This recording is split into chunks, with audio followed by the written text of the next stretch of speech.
அன்பு சகோதர சகோதரிகளே, இயேசு கிறிஸ்துவின் நாமத்தில் என் அன்பின் வாழ்த்துக்கள். இன்றைய முத்து மூலமாக உங்களை சந்திப்பதில் மகிழ்ச்சி அடைகிறேன்.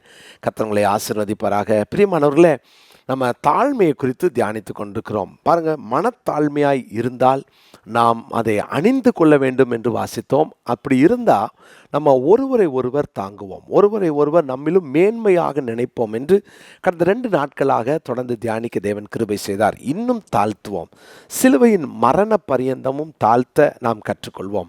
பிரியமானவர்களே, தேவன் எவ்வளவு நல்லவர் பாருங்களேன். நமக்கு அந்த தாழ்மையை காண்பித்தார், தாழ்மையாய் வாழ்ந்து காண்பித்தார், தாழ்மையை கற்றுக் கொடுத்தார். அப்போது தாழ்மையாய் வாழணும் என்பது அவருடைய எதிர்பார்ப்பு.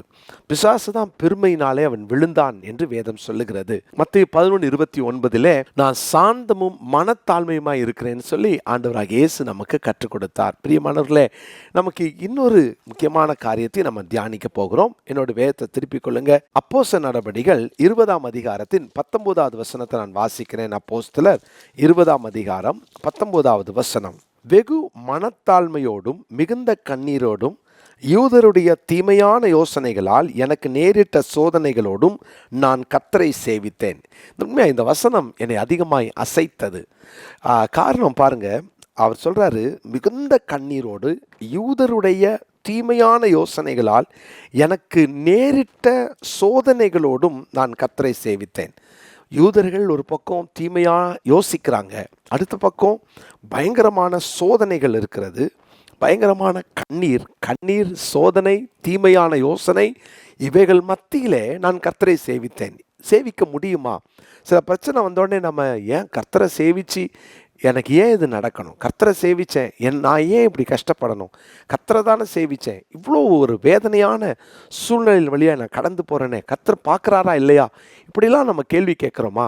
பாருங்கள், இதை சகிக்க முடியாமல் போகிறதற்கு காரணம் என்னவென்றால் நமக்குள்ள மனத்தாழ்மை இல்லை.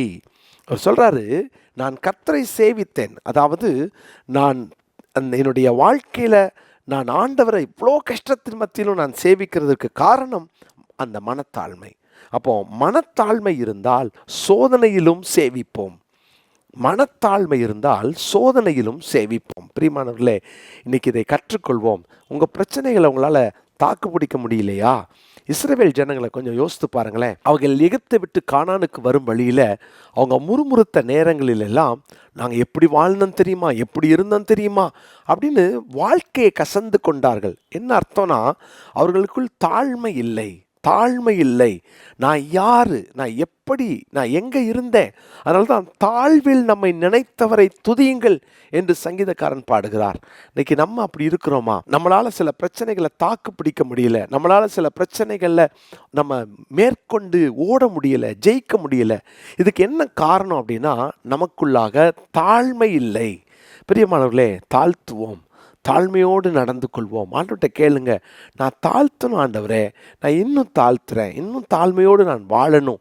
இந்த மனத்தாழ்மை தான் பிரச்சனைகளிலும் தேவனை ஆராதிக்க வைக்கும், தேட வைக்கும். அதனால தான் அப்போஸ்தலனாகிய பவுலும் சீலாவும் அப்போஸ்தலர் நடபடிகள் 16ஆம் அதிகாரத்தில் அவர்கள் நடுராத்திரியிலே எவ்வளோ அடிப்பட்டாங்கல்ல. முந்தின வசனத்தில் அவங்கள அடித்து உட்காவல் அறையிலே அடைத்து காலை தொழுமரத்தில் அவங்கள கட்டி வச்சு இவ்வளோ பிரச்சனை பண்ணதுக்கப்புறம் அவங்களுடைய அனுபவங்களை கொஞ்சம் கூர்ந்து கவனிச்சிங்கன்னா, அவர்கள் நடுராத்திரியிலே வழி எடுத்திருக்கலாம், தூங்கியிருக்கலாம், ஆனால் நடுராத்திரியிலே அவர்கள் துதித்து ஜெபித்தார்களே, கர்த்தரை பாடினாங்களே. எப்படி முடிஞ்சதுன்னா மனத்தாழ்மை. இந்த மனத்தாழ்மை இருந்தால் தான் பாடுகளிலும் தேவனுக்காக நிற்க முடியும். பிரியமானவர்களே, இன்றைக்கி ஆண்டவர்கிட்ட நம்ம எல்லாரும் கேட்போம், ஆண்டவரே, எவ்வளோ பெரிய பிரச்சனையிலையும் நான் மனத்தாழ்மையோடு பாடுகளை சகிக்கிற அந்த இருதயத்தை எனக்கு தாரும், எனக்கு அது வேணும்னு சொல்லி கேளுங்க. அந்த அனுபவத்தை நம்ம கேட்போம். பிரியமானவர்களே, உங்கள் வாழ்க்கையில் நிறைய பாடுகள் இருக்கலாம், பாடுகள் உண்டு, உபத்திரவங்கள் உண்டு, ஆனால் அதிலும் தேவனை நம்ம சேவிக்கணும் அப்படின்னா அதுக்கு காரணம் என்னென்னா, நமக்குள்ள மனத்தாழ்மை இருக்கணும். ஆவிக்குரிய பெருமையெல்லாம் தூக்கி போட்டுட்டு நம்ம தாழ்மையோடு நடந்து கொள்வோம்.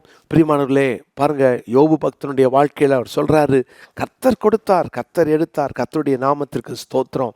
ஆண்டவர் பறிச்சுட்டு போறாரு. ஆனாலும் அந்த இடத்துலையும் கர்த்தருக்காக அவர் வைராக்கியம் பாராட்டினாரே, அந்த அனுபவத்தை இன்னைக்கு தேவன் நமக்கு தருவாராக. இன்னைக்குரிய மனப்பாட வசனத்தை குறித்து கொள்ளுங்கள். அப்போஸ்தலர் நடபடிகள் 20ஆம் அதிகாரத்தின் 19வது வசனம். அப்போஸ்தலர் 20:19. வெகு மனத்தாழ்மையோடும் மிகுந்த கண்ணீரோடும் யூதருடைய தீமையான யோசனைகளால் எனக்கு நேரிட்ட சோதனைகளோடும் நான் கர்த்தரை சேவித்தேன். ஜெபிக்கலாமா? நல்ல தகப்பனே, நாங்களும் எவ்வளவு பாடு வந்தாலும் உங்களை சேவிக்கணும் ஆண்டவரே. அந்த தேவனை தொழுது கொள்கிற, தேவனை சேவிக்கிற, தேவனுக்காக ஓடுகிற அந்த ஓட்டம் ஒரு நாள் கூட ஸ்லோ ஆகிடக்கூடாது ஆண்டவரே.